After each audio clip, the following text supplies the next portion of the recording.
श्री राम जय राम जय जय राम श्री राम जय राम जय जय राम। नारायण नारायण नारायण नारायण। ओम श्री परमात्मने नमः। अथ पंचमोऽध्यायः। पांचवां अध्याय। अर्जुन उवाच सन्न्यासं कर्मणां कृष्ण पुनर्योगं च शंससि यच्छ्रेय एतयोरेकं तन्मे ब्रूहि सुनिश्चितम्। अर्जुन बोले, हे कृष्ण, आप कर्मों का स्वरूप से त्याग करने की और फिर कर्मयोग की प्रशंसा करते हैं।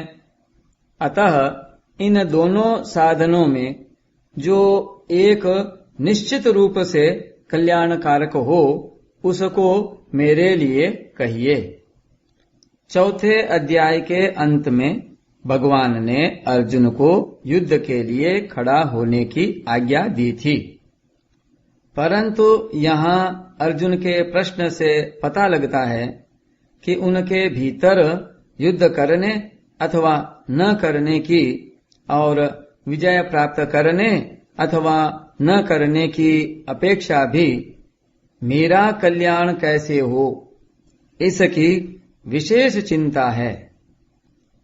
उनके अंतःकरण में युद्ध की तथा विजय प्राप्त करने की अपेक्षा भी कल्याण का अधिक महत्व है।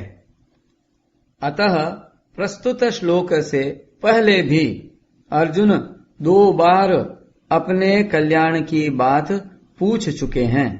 श्री भगवानुवाच सन्न्यासः कर्मयोगश्च निःश्रेयसकरावुभौ तयोस्तु कर्म संन्यासात् कर्मयोगो विशिष्यते।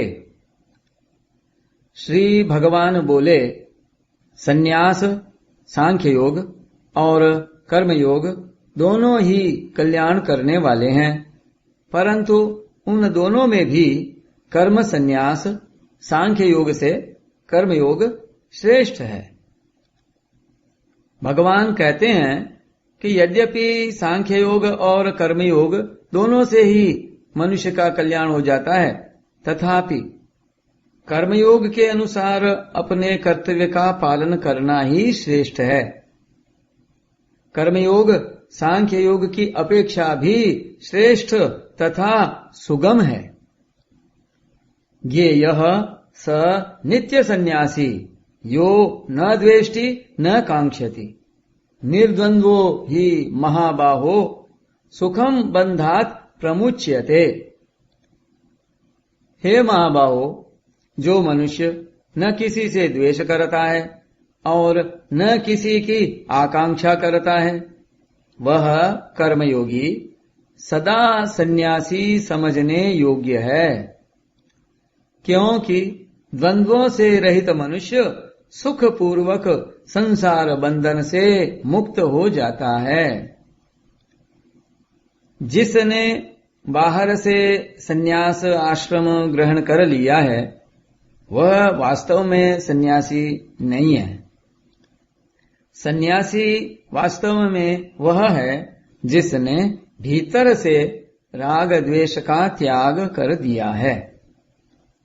राग द्वेष के रहते हुए मनुष्य संसार बंधन से मुक्त नहीं हो सकता, परंतु जिसने राग द्वेष का त्याग कर दिया है वह सुख पूर्वक संसार बंधन से मुक्त हो जाता है। जिसके भीतर राग द्वेष नहीं है वह कर्मयोगी शास्त्र विहित संपूर्ण कर्मों को करते हुए भी सदा सन्यासी ही है। उसे अपने कल्याण के लिए बाहर से सन्यास आश्रम ग्रहण करने की आवश्यकता नहीं है। ज्ञान योग में अपने स्वरूप को जानने की मुख्यता रहने से ज्ञान योगी में उदासीनता रहती है, परंतु कर्मयोगी में दूसरे के हित की मुख्यता रहती है। इसलिए अहम वृत्ति का त्याग कर्म योग में सुगम है, ज्ञान योग में नहीं। सांख्य योगौ पृथक बालाः प्रवदन्ति न पंडिताः एकमप्यास्थितः सम्यक् गुभयोर विन्दते फलम। बेसमझ लोग सांख्य योग और कर्म योग को अलग अलग फल वाले कहते हैं, न कि पंडित जन, क्योंकि इन दोनों में से एक साधन में भी अच्छी तरह से स्थित मनुष्य दोनों के फल परमात्मा को प्राप्त कर लेता है। भगवान के मत में ज्ञान योग और कर्म योग दोनों ही लौकिक साधन हैं और दोनों का परिणाम भी एक ही है। दोनों ही साधनों की पूर्णता होने पर साधक संसार बंधन से मुक्त होकर आत्म साक्षात्कार कर लेता है। अतः दोनों ही मोक्ष प्राप्ति के स्वतंत्र साधन हैं। यत् सांख्यैः प्राप्यते स्थानम तद योगैरपि गम्यते एकम सांख्यम च योगम च यह पश्यति स पश्यति। सांख्य योगियों के द्वारा जो तत्व प्राप्त किया जाता है, कर्मयोगियों के द्वारा भी वही प्राप्त किया जाता है। अतः जो मनुष्य सांख्य योग और कर्म योग को फल रूप में एक देखता है, वही ठीक देखता है। फल एक होने से ज्ञान योग और कर्म योग दोनों साधन समकक्ष हैं। संन्यासस्तु महाबाहो दुःखमाप्तु मयो गतः योग युक्तो मुनिर्ब्रह्म न चिरेणाधि गच्छति।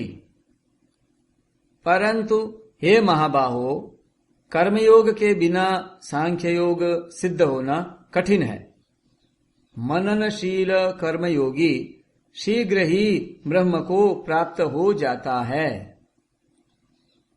कर्मयोग में साधक सभी कर्म निष्काम भाव से केवल दूसरों के हित के लिए ही करता है, इसलिए उसका राग सुगमता पूर्वक मिट जाता है। कर्मयोग के द्वारा अपना राग मिटाकर सांख्य योग का साधन करने से शीघ्र सिद्धि होती है। भगवान ने भी इसी कारण कर्मयोगी के सर्वभूत हिते रतः भाव को ज्ञान योग के अंतर्गत लिया है, अर्थात इस भाव को ज्ञान योगी के लिए भी आवश्यक बताया है। यदि ज्ञान योगी में यह भाव नहीं होगा तो उसमें ज्ञान का अभिमान अधिक होगा।